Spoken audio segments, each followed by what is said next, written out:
شروع کرتی ہوں اللہ کے نام سے جو بے انتہا مہربان نہایت رحم فرمانے والا ہے۔ علم کیا نہیں، نشرح ہم نے کھول دیا، لکا آپ کے لیے، صدرک سینہ آپ کا، ووضعنا اور اتار دیا ہم نے، عنکا آپ سے، وزرک بوجھ آپ کا، الذی وہ جس نے، انقضا توڑ دی تھی، ظہرک کمر آپ کی، ورفعنا اور بلند کیا ہم نے، لکا آپ کے لیے، ذکرک ذکر آپ کا، فإن پس یقیناً، مع ساتھ، العسری تنگی کے، یسرا آسانی ہے، ان یقیناً، مع ساتھ، العسری تنگی کے، یسرا آسانی ہے، فإذا پس جب، فرغتا فارغ ہو جائیں آپ، فانصب تو محنت کیجئے، وإلی ربک اور طرف اپنے رب کے، فرغب پس رغبت کیجئے۔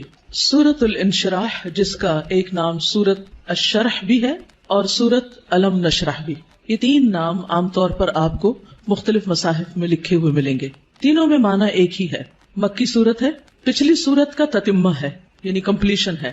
بعض کے خیال میں یہ دونوں ایک ہی سورت ہے، لیکن حقیقت یہ ہے کہ دونوں الگ الگ صورتیں ہیں، سورۃ الضحیٰ اور سورۃ الم نشرح۔ سورۃ الضحیٰ میں بھی رسول اللہ صلی اللہ علیہ وسلم پر اللہ سبحانہ وتعالیٰ کے انعامات کا ذکر ہے، اور اس سورت میں بھی آپ صلی اللہ علیہ وسلم پر اللہ سبحانہ وتعالیٰ نے جو انعامات کیے، احسانات کیے، ان کا ذکر ہے۔ سورۃ الضحیٰ میں حسی انعامات، ظاہری انعامات، نظر آنے والی چیزیں، ان کا ذکر ہے، اور سورۃ الشرح میں معنوی یا نظر نہ آنے والے لیکن حقیقت میں جو اللہ سبحانہ وتعالیٰ کے انعامات ہیں جن کا ذکر آگے آئے گا آج، ان کا ذکر ہے۔ حقیقت یہ ہے کہ کوئی بھی نعمت کسی کو بھی جب ملتی ہے تو اس پر لازم ہوتا ہے کہ وہ اس کا شکر ادا کرے۔ سورۃ الضحیٰ کے آخر میں آپ صلی اللہ علیہ وسلم کو بتا دیا گیا کہ آپ شکر ادا کرنے کے لیے کیا کیا کریں۔ کیا بتایا گیا؟ فَأَمَّا الْيَتِيمَ فَلَا تَقْهَرْ وَأَمَّا السَّائِلَ فَلَا تَنْهَرْ وَأَمَّا بِنِعْمَةِ رَبِّكَ فَحَدِّثْ، کہ جس طرح آپ پر احسانات ہوئے ہیں کہ اللہ تعالیٰ نے آپ کو یتیمی کی حالت میں بہترین ٹھکانہ عطا کیا اور بہترین آپ کو علم عطا کیا، نبوت عطا کی، تو اسی طرح آپ بھی یتیم کے ساتھ احسان کریں، اور جو سوالی کوئی آئے، علم کا سوالی یا مال کا سوالی، اس کے ساتھ نرمی کا سلوک کریں، اس کو ڈانٹے نہیں۔ یعنی آپ صلی اللہ علیہ وسلم کو دی جانے والی نعمتوں اور احسانات کا شکر ادا کرنے کا طریقہ بتایا جا رہا ہے، جیسی نعمتیں ویسا ہی شکر، اسی کی قسم کا شکر۔ اور اس صورت میں بھی ہم دیکھتے ہیں کہ جن احسانات کا ذکر ہے بعد میں اسی طرح کے شکر ادا کرنے کی بات ہے، اور یہاں چونکہ مانوی نعمتیں ہیں جیسے وحی الہی ہے، اور اللہ سبحانہ وتعالیٰ نے آپ کے لیے جو آسانیاں کی اور آپ کا ذکر خیر جو بلند کیا، تو اس پر آپ کو حکم دیا جا رہا ہے کہ آپ اپنے رب کی طرف توجہ کیجئے، اس کی عبادت کیجئے، جب فارغ ہو جائیں تو بھی اپنے رب کی طرف رغبت کیجئے۔ انسان جب کسی بھی نعمت کا شکر ادا کرتا ہے تو اللہ تعالیٰ کا وعدہ ہے کہ وہ اس نعمت کو بڑھا دیتا ہے اور زیادہ عطا کرتا ہے۔ ہمیں بھی اللہ تعالیٰ نے مختلف طرح کی نعمتیں اور ٹیلنٹس دے رکھے ہیں، بعض اوقات ہم اپنے ان ٹیلنٹس کو فل کیپیسٹی میں استعمال نہیں کرتے، نتیجہ کیا ہوتا ہے؟ ہماری صلاحیتوں کو زنگ لگ جاتا ہے۔ لیکن جتنا زیادہ ہم ان کو استعمال کرنے لگتے ہیں، جتنا زیادہ ہم ان کو دینے لگتے ہیں، اور خاص طور پر اگر کوئی شخص دین کی دعوت دینے والا ہو یا تعلیم دینے والا ہو، تو ایک استاد یا ایک داعی جتنا زیادہ اپنے مدعو کے ساتھ یا اپنے طالب علم کے ساتھ، اسٹوڈنٹ کے ساتھ محنت کرتا ہے، اس کے لیے قربانی کرتا ہے، اس کو سکھانے کی اور اس کو دینے کی کوشش کرتا ہے، تو اس کا علم اور تجربہ اتنا زیادہ بڑھتا چلا جاتا ہے۔ نہ صرف یہ کہ علم اور تجربہ بڑھتا ہے، بلکہ شاگردوں کے دل میں اس کے لیے محبت اور اس کے لیے رسپیکٹ اور اس کی قدر کا جذبہ بھی اسی طرح بڑھتا ہے۔ ہم سب بھی اپنے اپنے وقت میں طالب علم رہے، اور ہم سب جانتے ہیں کہ کس استاد کا ہماری نظر میں کیا مقام تھا، آج تک ہمیں یاد ہے۔ تو اسی طرح ہمارے شاگردوں کی نظر میں بھی ہر استاد کا اپنا اپنا ایک مقام ہے، اور کس کا مقام اور درجہ اور عزت اور محبت اور قدر زیادہ ہوتی ہے، جو اپنے شاگردوں کے لیے جتنا زیادہ مخلص ہوتا ہے، وہ علم دینے کے کام کو یا نبوت کا کام کو پیشہ نہیں ہوتا۔ یہ ایک اللہ سبحانہ تعالیٰ کی نعمت کا، اللہ تعالیٰ کے اس احسان کا کہ اس نے ہمیں یہ سب کچھ عطا کیا، اس کا شکر ادا کرنا ہوتا ہے، اظہار نعمت کرنا ہوتا ہے، اس کو شیئر کرنا ہوتا ہے، دوسروں کے ساتھ بانٹنا ہوتا ہے۔ اور انسانوں کی تعلیم و تربیت اور انسانوں کو کچھ بنانا، یہ دنیا کا سب سے بڑا کام ہے، کیونکہ مادی چیزیں، پتھر توڑ کے گھر بنانا، کوٹ کے بجری سڑکیں بنانا، یہ بھی ایک کام ہے جو نظر آنے والی چیزیں ہیں، لیکن تو وہ تو ہمارے لیے مسخر ہیں، مطیع ہیں، فرما بردار ہیں، ہم جہاں چاہیں ان کو لگا دیں، جس طرح چاہیں ان کو رکھ دیں. لیکن انسان اتنی آسانی سے بات سننے والے نہیں ہوتے. ان کو مولڈ کرنا اور ان کو گھڑنا اور ان کو کچھ بنانا اور ان کو سنوارنا اور ان کو نکھارنا، جو نبی صلی اللہ علیہ وسلم کے فرائض منصبی میں سے تھا. اور یہی آپ کے بعد ہر استاد کی ذمہ داری ہے کہ وہ طالب علموں کو صرف انفارمیشن ٹرانسفر کرنے والا نہ ہو، بلکہ ان کے اندر کے پوٹینشیل کو، ان کی صلاحیت کو، ان کے اندر پائی جانے والی مختلف جو قوتیں ہیں ان کو نکھارنے اور معاشرے کے لیے اور خود اس شخص کے لیے زیادہ سے زیادہ مفید بنانے والی. اور یہ کام والدین کے بعد استاد ہی کرتا ہے اور یہ اس کی بہت بڑی ذمہ داری ہوتی. تو اس پس منظر کو سامنے رکھتے ہوئے ہم اس صورت کا انشاءاللہ مطالعہ کریں گے کہ ہمیں کیا کرنا ہے. سوال یہ پیدا ہوتا ہے کہ کیا یہ احکامات جو اس صورت کے اندر آئے ہیں صرف نبی صلی اللہ علیہ وسلم کے لیے خاص ہیں یا اس کے بعد ان لوگوں کے لیے بھی جو آپ کے طریقے پر چلنے والے ہوں اور آپ ہی کے کام کو آگے لے کر بڑھنے والے ہوں. تو حقیقت یہ ہے کہ یہ سب کے لیے ہیں، آپ کے لیے خاص اور ہمارے لیے عمومی طور پر. تو آئیے دیکھتے ہیں سورت کو.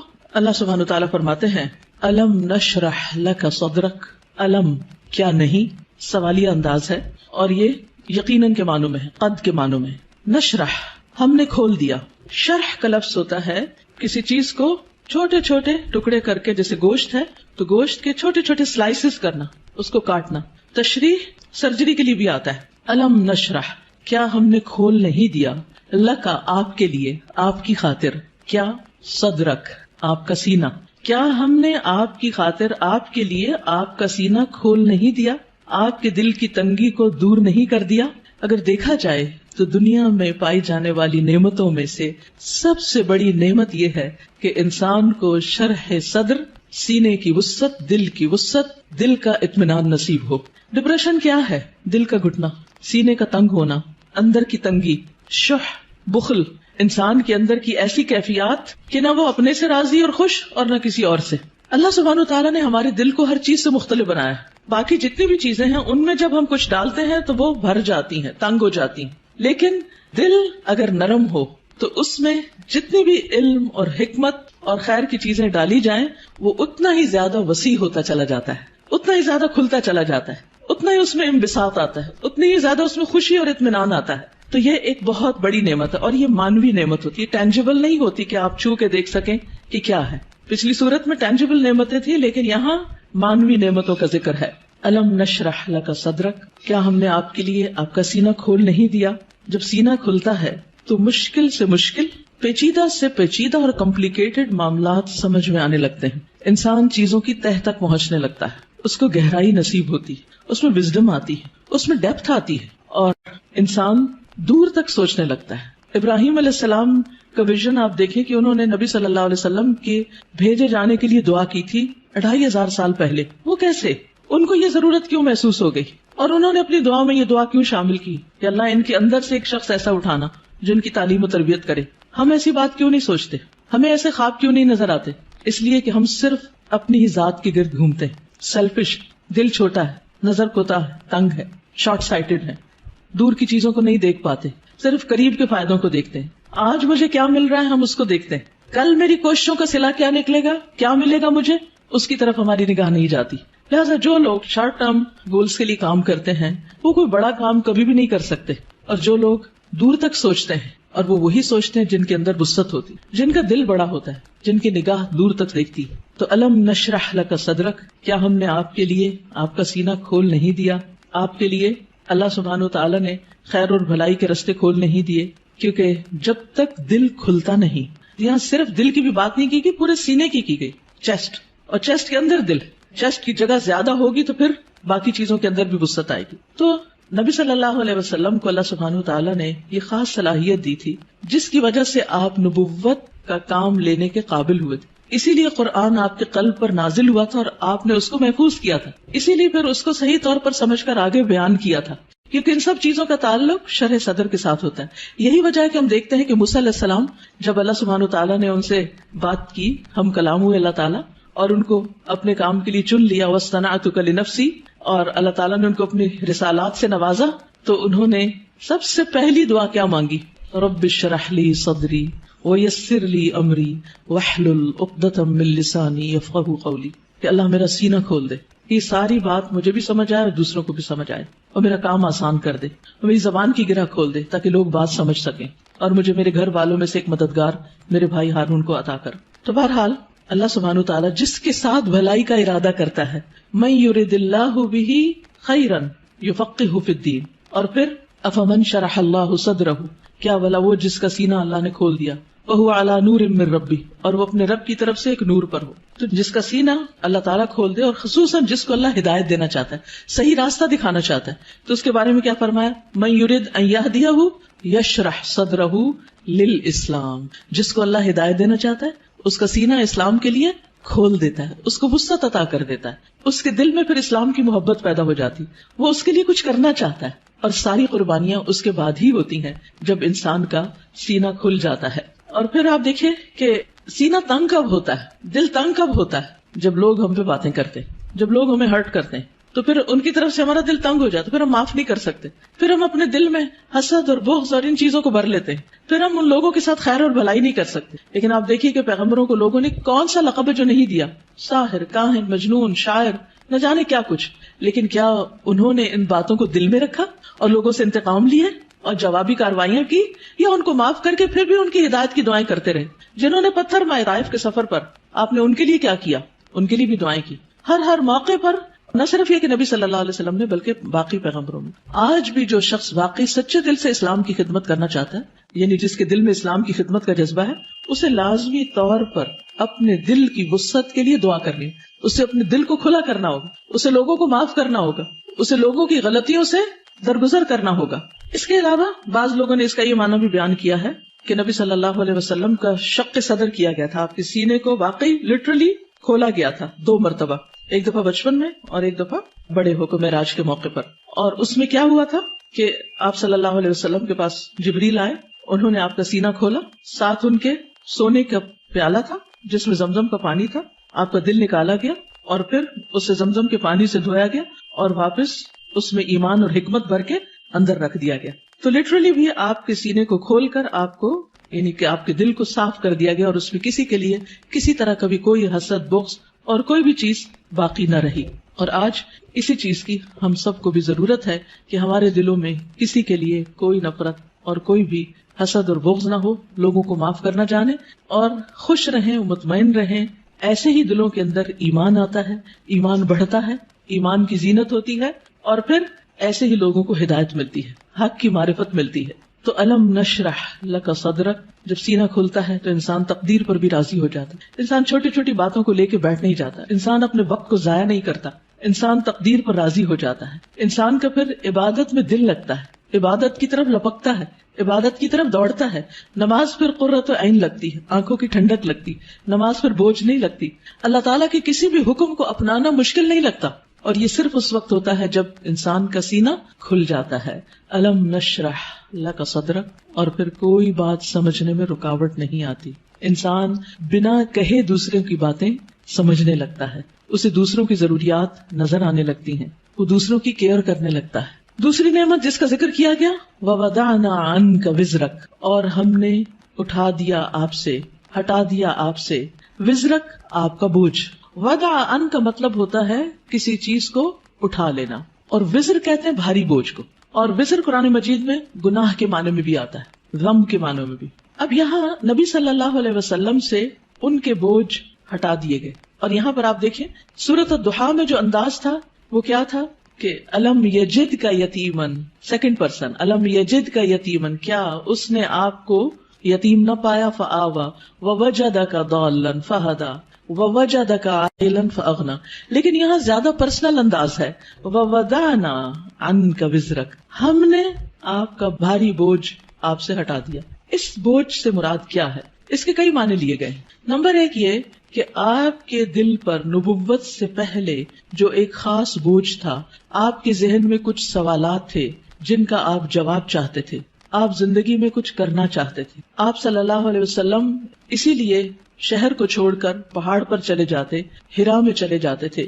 تو جب اللہ سبحانہ وتعالیٰ نے آپ کو قرآن دیا، نبوت دی، تو آپ کے سوالوں کے جواب آپ کو ملنے لگے اور آپ کے بوجھ آپ سے دور ہو گئے۔ اسی طرح یہ معنی بھی کیا جاتا ہے کہ آپ صلی اللہ علیہ وسلم پر جو وحی کے نازل ہونے کے بعد ایک خاص کیفیت طاری ہو گئی تھی، آپ کے اندر ایک خوف کی کیفیت تھی. آپ واپس گئے اور آپ اپنی بیوی سے کہنے لگے کہ آپ مجھے کمبل اڑا دیں، چادر اڑا دیں. اور پھر حضرت خدیجہ جو تھی انہوں نے آپ کی کیئر کی، آپ کا خیال رکھا.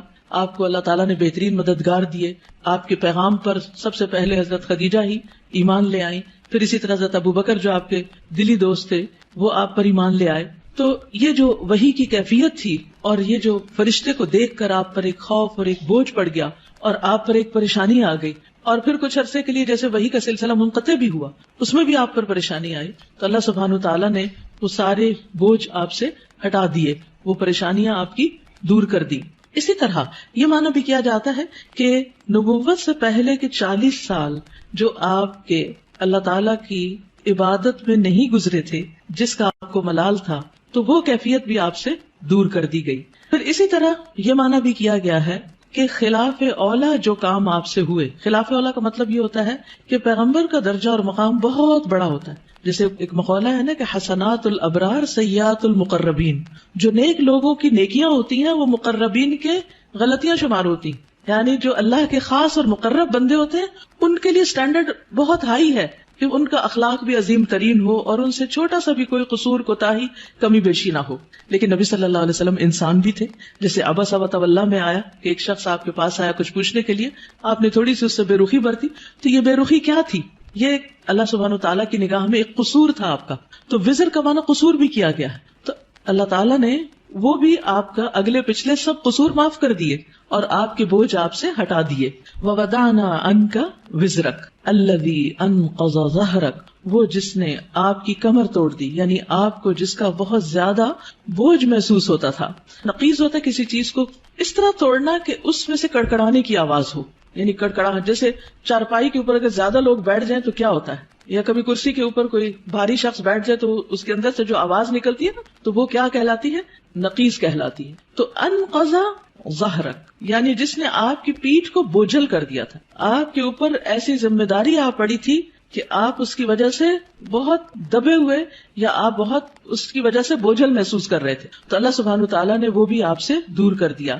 ورفعنا لک ذکرک، اور آپ کا ذکر خیر بلند کر دیا، یعنی آپ کو شہرت عطا کی، آپ کو بلندی عطا کی. نہ صرف یہ کہ آپ کو بلکہ آپ کے ذکر کو، یعنی آپ کے نام کو، آپ کے مقام کو، آپ کے درجے کو بہت بلندی ملی. اور اس کے لیے ایک حدیث میں آتا ہے کہ نبی صلی اللہ علیہ وسلم نے فرمایا کہ جبریل علیہ السلام میرے پاس آئے اور کہا کہ آپ کا رب کریم پوچھتا ہے کہ آپ کیا جانتے ہیں کہ میں نے آپ کے ذکر کو کس طرح بلند کیا ہے؟ رفعنا لک ذکرک کیسے ہوا؟ میں نے جواب دیا کہ اس حقیقت کو اللہ تعالیٰ ہی بہتر جانتے ہیں. تو اللہ تعالیٰ نے فرمایا کہ آپ کے ذکر کی بلندی کی کیفیت یہ ہے کہ جہاں میرا ذکر کیا جائے گا وہاں آپ کا بھی ذکر کیا جائے گا، یعنی نبی صلی اللہ علیہ وسلم کا ذکر بھی. اور اسی لیے ہم دیکھتے ہیں کہ جب ایک شخص مسلمان ہوتا ہے تو کیا پڑھتا ہے؟ لا الہ الا اللہ اور محمد الرسول اللہ، یعنی اسلام میں انٹر ہونے کے لیے جو کلمہ پڑھا جاتا ہے. اسی طرح اشہد ان لا الہ الا اللہ و اشہد ان محمدا عبدہ و رسولہ. پھر اسی طرح آپ دیکھیے کہ 5 وقت جو نماز ہوتی ہے آذان، اس میں اشہد ان لا الہ الا اللہ و اشہد ان محمد رسول اللہ. پھر نماز میں تحیات اور پھر اس کے بعد درود شریف، اس میں بھی نبی صلی اللہ علیہ وسلم کا ذکر ہوتا ہے. پھر اسی طرح جب بھی جہاں بھی جو بھی آپ کا نام لے ساتھ آپ کے اوپر درود و سلام بھیجے، پڑھنے والا بھی اور سننے والا بھی.